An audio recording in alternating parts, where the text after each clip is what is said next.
Be ready. 5 seconds. Start. Mr. Vice Chairman, sir, I thank you for giving me this opportunity to speak on the Banking Public Financial Institutions and Negotiable Instruments Law Amendment Bill 2008. Sir, if we go back to the history when the announcement was made by Srimati Indira Gandhi, our former Prime Minister, we had seen that there was opposition even from the congressmen against the progressive thinking, and they said that the banks should not be nationalized. But Indiraji was committed to it. She made it a point to see that the banks are nationalized so that the gates are opened for the purpose of helping the poor and the downtrodden. Sir, we have to accept the fact that the banks have become public institutions nowadays, and even the poor people can go there and get loans. I would like to submit that in some banks, the system of lending money and providing financial assistance to the small businessmen, agriculturists, and the persons who are small vendors has not been taken very seriously. In the last year's budget, that is the 2008-2009 budget, which was presented by the then finance minister, the thrust was given to agriculture. Rupees 2000 crores were allocated for the rural development programs, and rupees 3000 crores were given for the benefit of the agriculturists who are employed in the agricultural work. Sir, still, I would like to say that the benefits have not reached them for the simple reason that the banks are looking at the agriculturists and also small businessmen and vendors as persons who will not be able to repay the amount. I would like to submit that the reality is that the big businessmen who have taken loans of crores and crores of rupees from the banks have not repaid the loans in time. There are several methods adopted by the banks to collect the money from the farmers who have taken the money for agricultural purposes. They collect from the sugar mills, they collect from the marketing societies, and from several places the money is collected from them.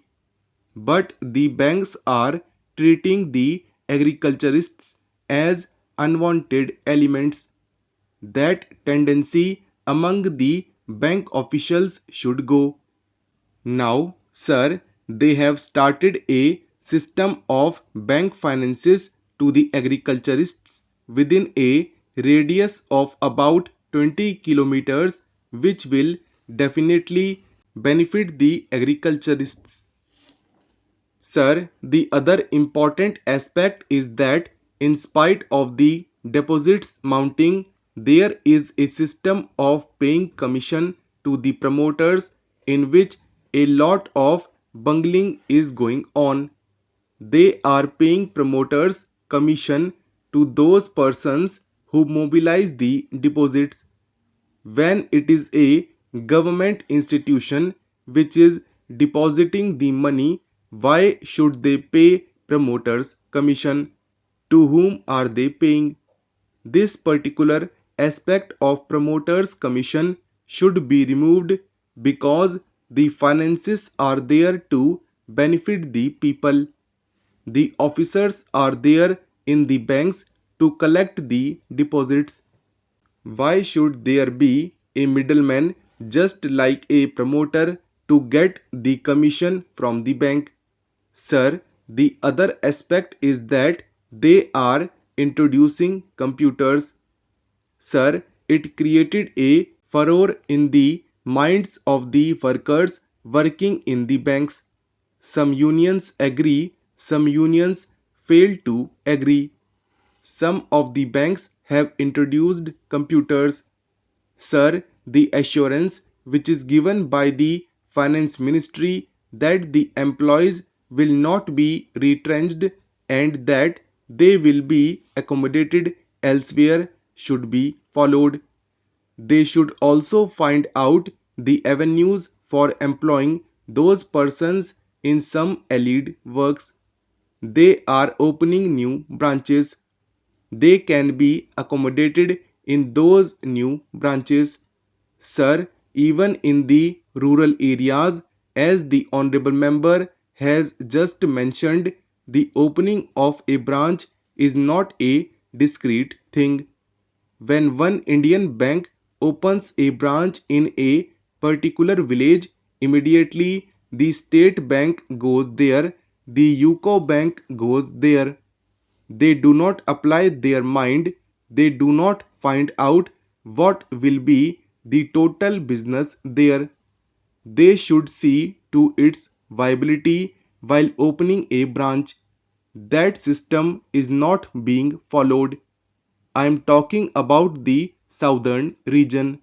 The banks want to have a competition there, but the competition should be on the basis of population there and the area in which they are operating.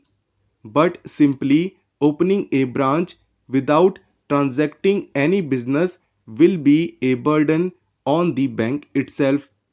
Sir, about the appointment of directors, I would like to submit that in most of the banks, the directors have not been appointed for the past 2 or 3 years. It may have been due to various reasons. Representatives of the people should be definitely represented there. But in most of the banks, directors have not been appointed for 2 years or 3 years, and in some banks, their full strength is not there. Only a skeleton group of directors is functioning there. Sir, another important burning problem is misappropriation by bank officials. The fraud and misappropriation by bank officials run into lakhs and lakhs of rupees, which is a burden on the banks, and these amounts have been misappropriated by them.